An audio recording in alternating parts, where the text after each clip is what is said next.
पावन मंगलमयी यह श्रीमद् भागवत महापुराण की कथा नैमिषारण्यक की पावन भूमि, जहां पर अनेक ऋषि महात्मा ब्रह्मा जी के पास गए और जाकर के उन्होंने यह निवेदन किया कि कोई ऐसा पृथ्वी पर पुण्यतम धरा हो,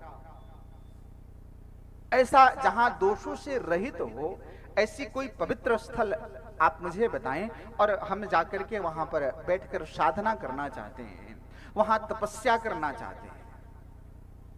ब्रह्मा जी के साथ सब भगवान विष्णु के पास गए। भगवान विष्णु ने कहा कि मेरा यह सुदर्शन चक्र जहां जाकर के रुक जाएगा, समझना उस पृथ्वी पर सबसे वह उत्कृष्ट धरा है, वह दोषों से मुक्त है, वहां जाकर के आप तपस्या कर सकते हैं। भगवान का चक्र गया और उस नैमिषारण्यक की पावन भूमि पर रुक गया, इसलिए उसे चक्र तीर्थ कहते हैं। बोलिए नैमिषारण्य धाम की। नैमिषारण्यक की पावन भूमि में 88,000 शौनक आदि महात्मा ऐसे बैठे हुए हैं, अपना नित्य जो है भजन करते हैं, जप करते हैं, तप करते हैं, अपनी तपस्या आराधना अपने अपने इष्ट और गुरु मंत्रों के द्वारा कर रहे हैं।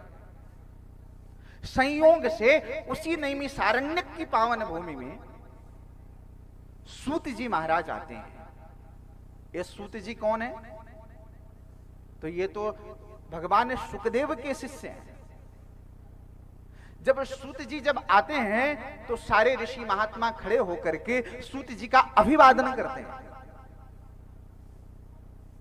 और कहते हैं कि हे सूत जी महाराज, आपका आना ये हम सबके परम सौभाग्य से हुआ है। इस पावन धरा पर आपका दर्शन हुआ, ऐसा लगता है कि हमारे इष्ट हमारे गुरु की बहुत बड़ी हम पर कृपा है। नैमिषे सूतमासीनम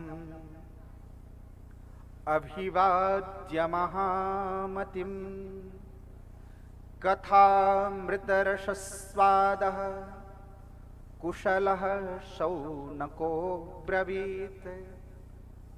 जो 88,000 महात्मा हैं उनमें प्रमुख शौनक जी समस्त श्रोताओं में प्रधान है। शौनक जी ने सूत जी का अभिवादन किया और अभिवादन करने के बाद कहा, हे सूत जी महाराज, आप जो है अपने गुरुदेव भगवान की कृपा से संपूर्ण इतिहास और पुराणों के ज्ञान रखते हैं। मेरा निवेदन है, मेरी प्रार्थना है कि हम सब यहां पर बैठे हुए हैं, आप समस्त पुराणों के सार को जानने वाले हैं, तो कृपा करके आप हमें कोई ऐसी कथा सुनाइए, कोई ऐसी कथा का सार मुझे सुनाइए। मम कर्ण रसायनम। देखो, औषधि में और रसायन में अंतर है। यहां शौनक जी कह रहे हैं कि हम लोगों को औषधि नहीं चाहिए, हमें आप ऐसा तत्व सार सुनाइए कि मम कर्ण रसायनम, वो मुझे रसायन चाहिए। औषधि बीमार को दिया जाता है जो अस्वस्थ हो, और रसायन स्वस्थ व्यक्ति को दिया जाता है। अब कथा कौन सुन सकता है? जो स्वस्थ होगा, जो बैठ सकता है, जिसके कानों में सुनने की क्षमता हो, जिसके मुख से हरिनाम संकीर्तन करने के सामर्थ्य हो। तो ये कथा क्या है? ये रसायन है। और रसायन कौन पी सकता है? कभी कोई डॉक्टर स्वर्ण भस्म किसी मरीज व्यक्ति को, रुग्ण व्यक्ति को नहीं लिखता। ये सारे भस्म स्वस्थ व्यक्ति के लिए बनाए गए हैं। इसलिए शौनक जी ने कहा कि हे सूत जी महाराज, हम सबके बड़े परम सौभाग्य से आप यहां उपस्थित हैं। आप में वो सामर्थ्य है कि आप मानवों के हृदय के अंतर्गत छिपे हुए जो अंधकार है, जो अज्ञान है, उस अज्ञान को नष्ट करने में आप करोड़ों सूर्य के समान हैं।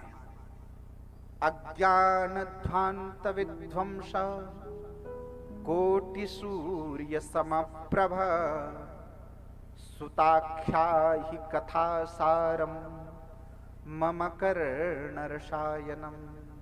आप ऐसी कथा सुनाएं कि जो मेरे कानों के लिए वह रसायन का काम करे। मम कर्णरसायनम।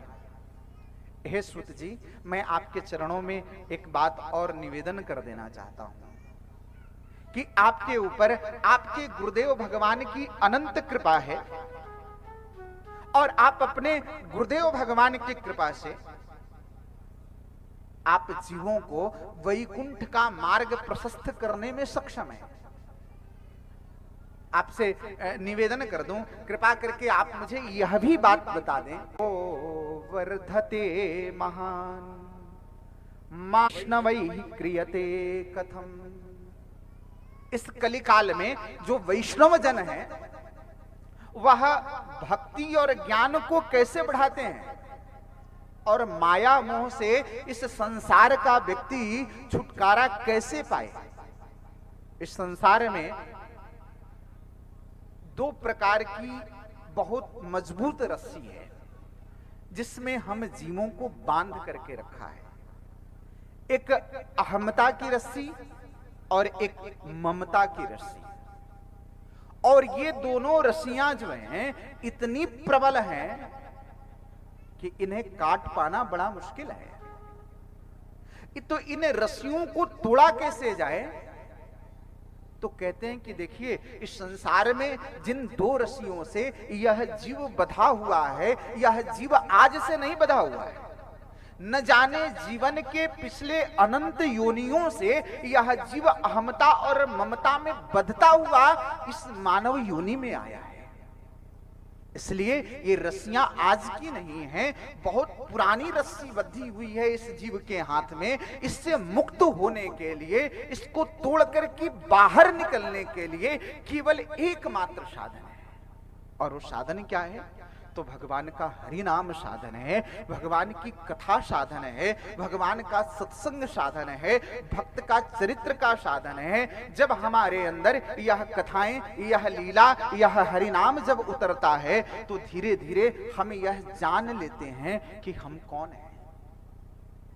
शंकराचार्य जी ने बहुत अच्छी बात कही और संसार के जीवों को समझाने के लिए उन्होंने एक बहुत सुंदर बात कही। अपने जीवन के अनुभव को लिखा और कहा कि देखो, जिस संसार में तुम हो ना, जिससे तुम अपना सब कुछ मानते हो, जिस अहमता और ममता की रस्सी में बंधे हुए हो, ये मेरे हैं, ये अपने हैं, ये जो अहमता की रस्सी है, जो ममता की रस्सी है, ये रस्सी बड़ी मजबूत है।